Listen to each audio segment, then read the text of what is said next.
Hi everyone, my name is Doris and welcome to my Savage Garden. I'm going to give you a tour today of my 18 acres.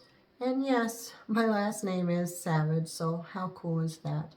So sit back and enjoy, and if you like this video, please subscribe.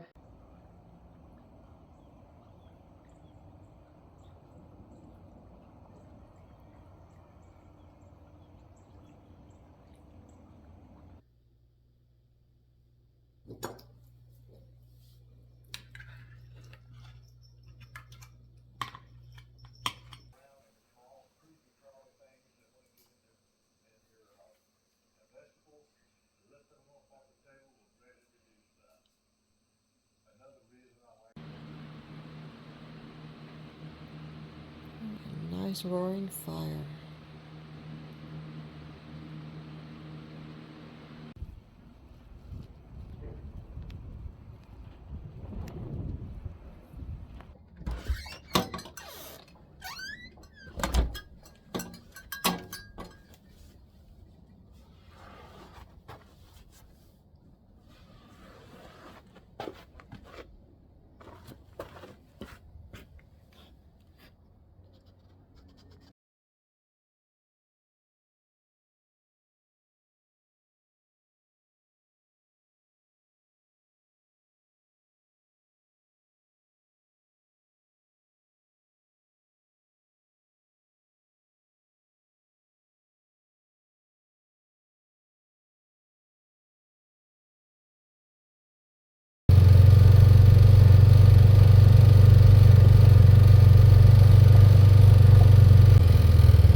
This is where all the magic begins, in my greenhouse.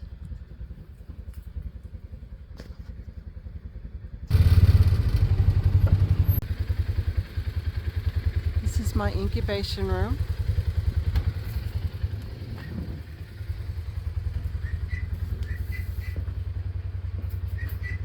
And this is where we store the feed for the animals, for the chickens. And right now we just have one duck chicken here. She's the only one that hatched, and she's getting ready to go out with the others. So she's in there nice and warm.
morning.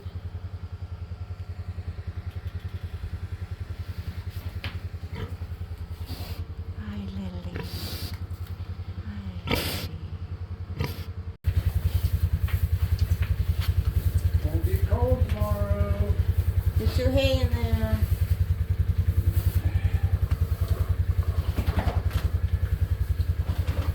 Whew.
everyone, this is Doris. How'd you enjoy the trip around the property today?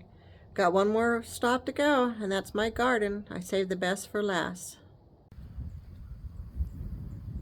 I have 10,000 square feet of a fenced-in garden. It has an 8-foot deer fence. I have 136 raised beds, anywhere from 4-foot rounds to 8-foot longs to 10-foot, 12-foot. And then I have 2 beds that are 40 feet by 6 feet wide. So basically that is 6 8 by 3 beds in there. And then in my perimeter, it's 110 feet by 2 feet wide.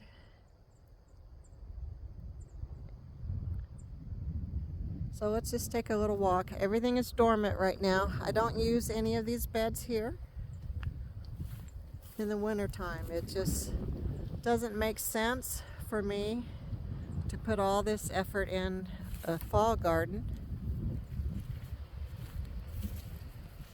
But when it comes summertime, spring and summer, this is booming. But we started out first with these blue metal framed beds. We ended up using the spare barn metal that we had, and my husband had built me 14 raised beds in here. And then 4 years later, I'm at 136. But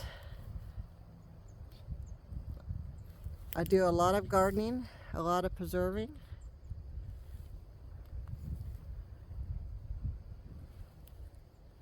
So let's just take a look. So right now these are dormant.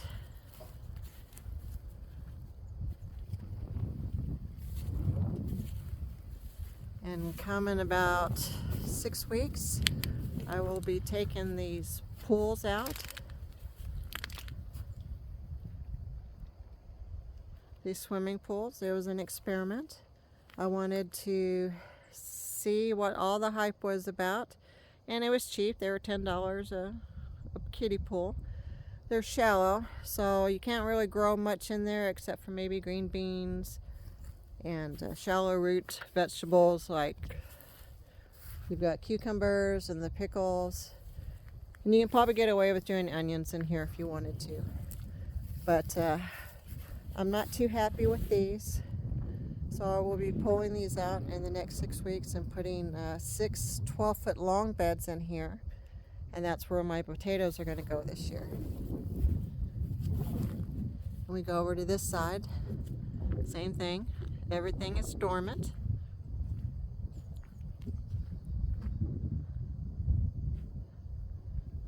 This is my 3rd year doing fall. I do a lot of spring and summer, but I wasn't doing fall, so the last 3 years I decided to dip my toe in the water. And I decided to do the 2 long beds here. Right now we covered them up. We're going through the Arctic blast.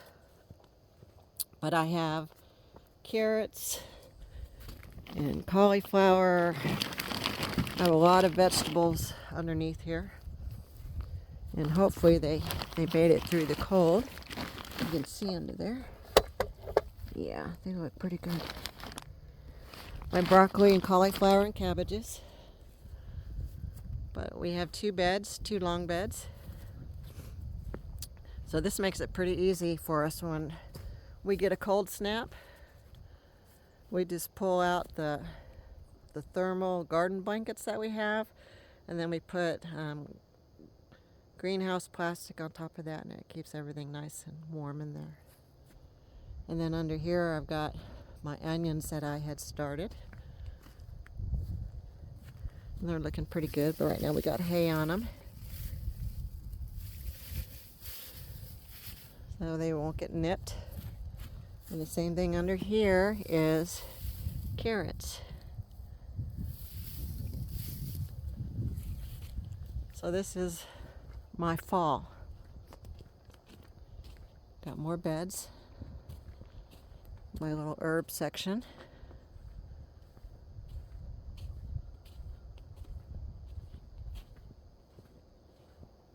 I have 136 raised beds. I cannot grow in this soil. It's caliche. It's in the hill country, a lot of rocks and caliche. It doesn't hold any nutrients, doesn't hold the water very well. So the only way that I can garden here in south central Texas in the hill country is by raised beds. And then in here is my tropical trees, my citruses, my apples, my bananas, my pineapples. They're in here. And once spring comes, they come out. And it's 25 feet long by 9 feet wide. So what we're going to do is we're going to put raised beds in there and put our melons in there. I had a problem this summer, spring and summer, with porcupines and raccoons eating my melons. So I didn't get any watermelons or cantaloupes or pumpkins this year because they just gnawed them to the ground. And then we built this a couple weeks ago. It is 15 by 9, and this is where we're going to put our strawberries. That way we won't have a problem with the squirrels. They'll be behind the mesh. But we have the beds covered right now to protect them. This used to be full orchard, but right now we have mulberry, peach trees, pomegranate trees, pear trees, and plum trees growing in here. And we used to extend the orchard all the way over here. That's where my apples and citrus was, but they did not like this ground. It wasn't compatible. So we're going to build a tropical greenhouse come spring, where all those citrus trees and apple trees will be sent over, and they'll have their own huge potted area under each tree with the soil that they need, the amendments.